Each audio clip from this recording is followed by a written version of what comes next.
to be a conversation, but this interview is the one that I've been looking forward to the most. Oh wow, don't put pressure on me. No pressure.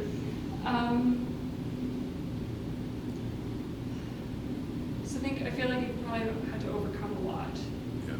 And I've told you a bit about myself and hanging out with that side of my family. I've seen that in everyday life, there's still racism, whether you just go to the pharmacy to pick something up.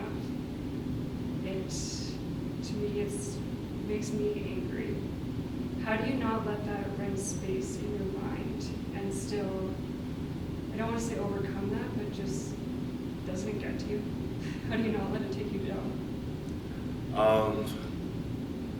I've come to the realization that the only thing I'm in control of is my response.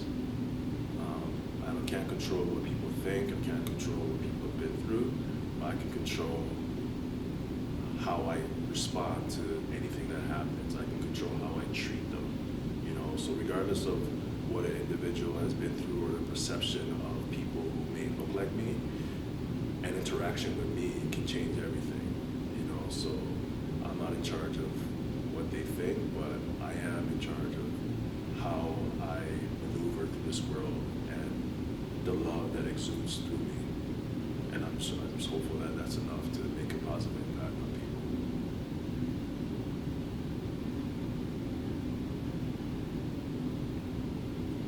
So in sports, could you talk more about just how much of a difference sports can make in someone's life that you can quit a sport and then a few weeks later, you're like shit.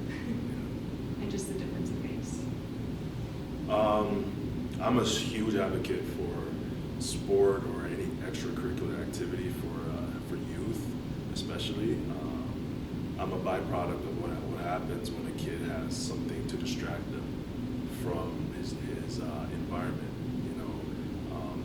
I grew up in a rough environment. But the sport of football specifically saved my life. And the reason why I say that is because it kept me away from things I probably would have been doing had I not been so busy with football. I could think of, I don't want to be specific, but there's certain things that I know my friends were doing, and while I was practicing, they either got arrested or something bad, some type of fight happened that, if I was there, who knows what would have happened. So for me, I'm grateful for the sport of football because it distracted me, and at the same time, it opened an avenue for me to get out of my environment and be exposed to a whole different world, be exposed to a new university, be exposed to people all over the country of Canada that I probably would have never had any connections with. And on top of that, sports helps youth. Helps youth in the sense of teaching them discipline, dedication, determination, teaching them time management, perseverance, and accountability. Especially when you're in a team sport, you're forced to work with people who you may not have anything in common with, people who you may disagree with, but they're your teammates at the end of the day. So you have to put aside whatever your disagreements are for the betterment of the team. Those are things that can transfer into life, into whatever career you're in. So for me, sports is not only saved my life, but also taught me how to deal with life. Could you talk more about what it's like to be on a team, especially when you're at St. FX and you're the only Black kid there?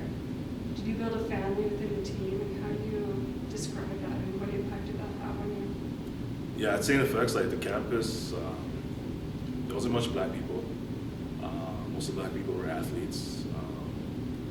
But what it's like to be on a team, I tell people this all the time. I went to St. FX as an individual, and I left with brothers. I left with guys I grinded day and night with. We would get up at 6 o'clock in the morning to train. We would push each other. We would say the worst things to each other, knowing that we could get under each other's skin, right? And for me, the guys I live with, who were my roommates and now are my brothers, my success is because of them pushing me to my limit. I live with six guys. We all live in the same house. And all six of us made it to the CFL at one point or another. If that's not the power of your environment, then I don't know what it is. If that doesn't show how important being in the right environment is, then I don't know what it is. And to this day, like, we're all brothers, because we have an experience together that nobody else could ever understand. And we all push each other and we sharpen each other. They say iron sharpens iron, and that's literally what happened. So if you think about the alternative environment you could have had, how do you feel about racial equality in the justice system today? Have you been racially profiled when you're on the street? Like, do you get treated differently? And I want you to answer honestly. And yeah, I am thinking of Ashton and his case. And if you had been white, would it be different? And what do you see? And what do you hope for? And what's still happening? I've been racially profiled numerous times. Look at me, I'm a black guy with locks. I fit the mold. I fit the mold of what a lot of people see on TV. When they look at these hip hop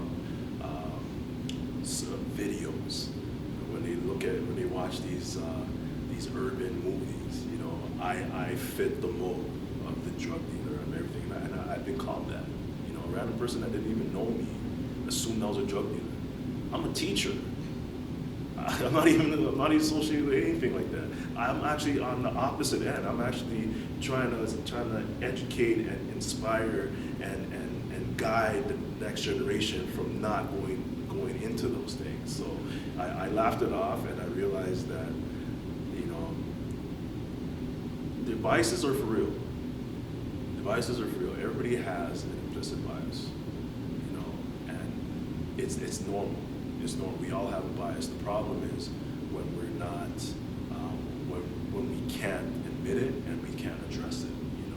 So if you have a bias and you find out you have a bias and you work on reversing that and you're made aware of it, then you can change, because awareness is the beginning of the change. And if you're not aware of it, you can never change. So the problem is not the bias. The bias is normal. It's normal. The problem is addressing it and reprogramming your brain so that you're not going to continuously have that bias. So I think that's the problem, and it's tough. It's tough being in a society where you have people automatically judge you based on how you look. But like I said before, I realized that I'm in control of my destiny, and when people interact with me, I help change that narrative. And when I'm in rooms like the room I was in this morning, I help change that narrative. Who knows what perception somebody could have had of me when I first got up, but I 100% guarantee by the time I was done my presentation, their perspective was totally different. And that's powerful in itself, because now when they meet somebody else that may look like me, they're not going to naturally assume the worst. One more question, and I'll turn it over to him. So, when you're coaching kids and young adults, how do you think is the best way to bridge them? Because eventually everyone's going to quit the sport they do. So how do you healthily bridge a kid back into a life that doesn't involve the sport without them just going to that alternate lifestyle where they just fall back? And I think sometimes when you quit sport, you have this void that you need to fill. So how do you support that? My biggest thing as a coach is teaching my athletes to be more than just athletes. That's the biggest thing, because at the end of the day, not everybody's going to be a professional in whatever sport they play. Not everybody's going to be a professional. And if you are going to be a professional, especially before the sport of football, your career is not going to be that long. You get 3 years, you're lucky, right? If you get 10 years, you are an anomaly, right? So my biggest thing is just teaching these kids to be more than just an athlete, and just to utilize football as an opportunity to open doors to other things. I'm always challenging my players to really dive deep within themselves and figure out who they are. We weren't born to play a sport. We were born to maximize this gift called life and tap into our truest gifts. And the problem sometimes a lot of these athletes, they only focus on that one little part of them, so that when it's taken away, they don't really know what to do, and they resort to getting involved with negative things that aren't helpful to them and are detrimental to their health. So my biggest thing, and this is what I've been doing this since I was coaching high school all the way up to Queen's University. I'm teaching my players to be more than just athletes. That's it right there. Yeah, so something that was really interesting to me is when you put up the slide of the Halloween and you ask people, you know, what their connotation with that word was, and they were mostly all positive. And then you later revealed that you have these negative, you know, traumatic connotations with it. So I was wondering if there's any other word or idea that also has maybe a different connotation than the kind of average connotation, or if there's just a word or idea that resonates like particularly strong with you. You know, growing up in an African household, I never actually really got to celebrate Halloween. So when I think of, if you would have asked me as a kid what came to my mind when I thought of Halloween, I would have said demonic, because that's the way my parents perceived it. I don't think that, but that's the way my parents perceived it, you know. So I wasn't allowed to participate in even wearing a costume. I never wore a costume until maybe when I was in grade 9, and that was wearing a football equipment. You know, like I wasn't allowed to put on be a ghost or be a vampire or anything like that. So Halloween was really a thing for me, and I wasn't even allowed to go trick-or-treating.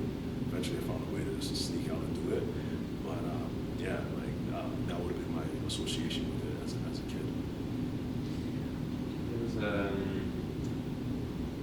wondering, so if there's like, what do you think would be a resource available to the majority of kids out there who are hurting, or they want to make a change in their lives, or if there's one thing that the majority of kids can do or stop doing if they really want to make a significant change, or just any kind of little change that you think the majority of kids or the average kid can make?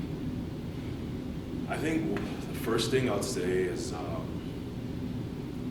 they need to do a checklist of what they're consuming. Meaning, the music they're listening to, shows they're watching, the accounts they're following on social media. They need to do an evaluation of that. And they need to cut out the negative things that are making them think certain ways about themselves. They really need to take into account and think about how they feel when they see these things, how they feel when they hear these things. Because a lot of times, you know what, like, you may not realize, but subconsciously you're starting to tell yourself a different story, you know, and that leads into other things, anxiety, depression, all these other things, you know what I mean? So it's really taking time to reflect on the things they're consuming, right? And then start to weed out what's not helpful to them, if that makes sense. Yeah, absolutely. I guess like one more quick one. It's just like, you know, you've showed us all these different things that you've accomplished in your life, all these events you've been to, everything that you've overcome. I guess I was just wondering, like, what's next? That's what I was going to ask too. Yeah. It's funny, I spoke at an event last week. It was a short keynote just about the next 10 years. The event was called Next 10, right? And I've been the type of person, like, I try to like plan what I want to do next, you know, and I have a vision in my mind. And if it's not exactly what I want, I don't go for it, you know what I mean? But through my life, I've been humbled. With my plans, you know. I didn't get what I want, but I got something better, you know. And it's because I have had to learn to have an open mind about things, because sometimes, you know, sometimes in life we're so married to our dreams. We think we're married to our dreams when we actually become a prisoner to them, and it prevents us from seeing opportunities that are just dressed in something different, you know, that could lead to something greater. So for me, like, I'm at the stage in life where I'm just open. I'm just open to whatever life presents itself, and I know different opportunities are going to come. But the biggest thing is that I'm just gonna try my best to be super, super present and super, super grateful for every single moment. And, wherever it leads, but I'm definitely gonna enjoy the ride. That's it. Do you find doing this as work that you end up meeting a lot of people that you have some connection to? Like even you and I today, you have some connection. Yes. Do you come across that a lot? I do, and I think it's my lived experiences are so diverse. You know, like I'm born in Ghana, lived in Toronto, lived in Montreal, lived in Nova Scotia, lived in Fort McMurray, Alberta, lived in Kingston, Ontario, traveled the world for a TV show. I have connections to a lot of people through those different, various lived experiences. So I enjoyed it because we're all multi-dimensional people. We're all very diverse people. We all have different sides of us that intersect to be who we are. And for me, it's just like I've gone from the sports world to the television world, you know what I mean, and everything in between. So I'm grateful to be able to connect with people in some level. I'm always finding a way to connect with somebody on some level. So yeah, it's cool. It's pretty cool. It's pretty cool. So my last question, who are you outside of football? Good question. If you have my Instagram, you know the answer. I'm just a spirit trying to maximize this gift called life. That's it. You didn't feel that one coming, eh? Yeah. I don't try to like label myself in anything. I'm just trying to maximize life. That's it.